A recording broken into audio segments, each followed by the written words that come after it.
Hey there, everybody. Welcome to today's video on the difference between coaching and therapy. There's actually a couple other things I'm going to bring into play as well. But for many of you out there are looking to become a life coach or looking to hire a life coach, and you're kind of saying, I get that they ask a lot of questions. I get that they're both moving me forward. And so what is the difference between a therapist and a life coach? And so in this space, there's actually 4 different buckets that we can put people into that may potentially serve us in the space of moving forward in our lives. I am a certified professional coach, by the way. I have been since 2009. So as of this recording, it's been 12 years. And so I'm speaking from a place of some expertise.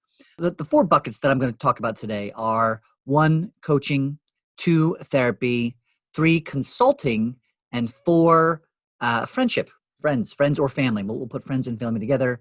Ideally, your family are your friends, but many times it's just that your friends are your family. So first of all, coaching. Let's start with coaching versus therapy. And this, by the way, there's going to be so many unique circumstances, and so I'm going to be painting with a broad brush today, so it will vary slightly. But the overall gist, and I think for the needs, the reason that you clicked on this video, this will suffice. So first of all, therapy typically spends a lot of time focusing on the past, right? And again, broad brushes. They spend a lot of time working with people and looking at their past, what brought them to be up to who they are today, and all these different experiences that made them who they are. Maybe what some past traumas or past experiences that are sticking around that the client keeps going back to. And so they spend a lot of time analyzing the past and getting clear on why they are who they are today based on that past. Whereas coaching is really looking at the future, actually looking at the present and the future. Certainly you do touch on aspects of your past so that your client may get an idea of who and why they are the way they are. But really, when from a coaching standpoint, you are really spending a lot of time looking at the present, looking at the future you'd prefer to be creating, and creating a bridge between the two. A lot of the time, therapists are working with people who are not functional and want to become functional, and that's why they start working with a therapist. Whereas coaching is typically working with people who are functional, but looking to make them optimal, right? So that they're not feeling non-functional in life or in business. They're just feeling that they know they could be doing much better. So they know that there is more of a potential for them to reach, whether it be in business or in life or in relationship, whatever you hire a coach for, right? You recognize there is a higher potential and you're looking to reach it. So therapists spend a lot of time looking at the past. Coaches spend a lot of time looking at the future and the present. Therapists typically work with people who are not functional. Coaches typically work with people who are functional. Consulting, by the way, the difference between consulting and coaching is that consultants are typically going to come in and tell you what to do. They're going to say, hey, I have got this past experiences. I was in your industry. I know everything about it. I made millions and millions of dollars in your industry, whatever it is. Just follow my directions, do exactly what I do, and you will get the results that I got. Coaching, however, is obviously a lot of the time, if you're going to be in a specific type of business, you want to hire a coach that has some experience in your same industry as well. But really, a coach, if they're doing their job appropriately, from my opinion, is going to come in and not necessarily tell you what to do and not say, hey, I have all the answers, and if you do what I did, you're going to live the perfect life and have the perfect business.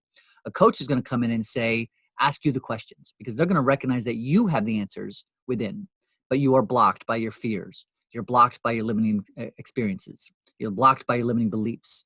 You're blocked by all the different things that have already happened to you in your business or your life, so that you wouldn't think to ask yourself these types of questions, because you're living your life maybe based on fear, based on those prior experiences. So a consultant tells you what to do. A coach enables you and empowers you to know what to do and to get curious as to what the answer may be.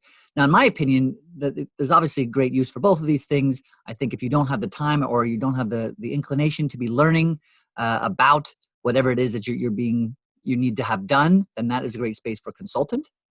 If you have a larger company and you're really not going to be hands-on in whatever change or growth you want done, you want someone to come in and kind of take care of it for you, that is a consultant's role.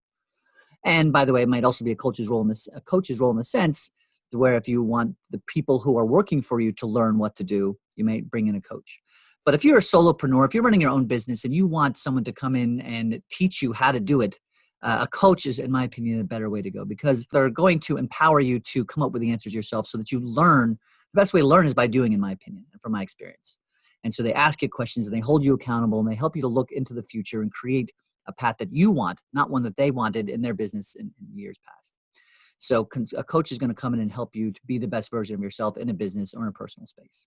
The reason I put bucket number 4, friends and family, is a lot of times somebody says, okay, so you said coaches and therapists and consultants, all these people come in and they give me advice and they tell me what to do. And again, real quick, coaching is not giving advice. I just want to be clear on that. But someone might say, I've got friends, I've got family who do that same thing for me, and I'm happy to just go to them. So a couple different things here why it's important to recognize. First of all, a good coach will really be always, and consultant and therapist, obviously, I think for all these places will hold your agenda all the time. A sign of a good professional in this space is someone who clearly holds your agenda. Often we have friends and family who believe they're holding our agenda, but they're really holding their own agenda. And their agenda might just be that they love us and they don't want us to get hurt. And based on their experience or something that their parents did, or if they had a friend who did something, they're going to give us advice based on their fears, more so based on what our agenda might be of being successful or present or whatever it is, whatever change that we want to bring into our lives or our business. So a friend or family is going to come in with their own fears, their own luggage, their own baggage, so to speak, and they're more often than not going to push that on us in some capacity. Now, that's not to say if you don't have a friend or family member who's extremely successful in one area or another, and that is what you strive to be, that you wouldn't bring them in for advice or guidance, right? There's a difference. Instead of just getting advice from everybody, certainly sometimes you want to get an opinion from others, but most cases, unless they have a great understanding of your industry or the change that you want to make in your life, I would not recommend necessarily solely relying on the counsel of friends and family. So that's it. That's the main differences. Coaches, therapists, consultants, and friends and family. Those are your 4 buckets. Those are the ones that many people often kind of confuse and aren't sure which one to go with. And I hope this video was helpful. If it was, obviously, listen, there's lots more content here. Check us out. Teach Me to Sell. You can click on the subscribe button. You can click on the like button. That would be awesome if you like this. If you like me, I like you. We can continue to build things together. I appreciate your awesomeness, and I look forward to seeing you at the next video. Thanks for being you.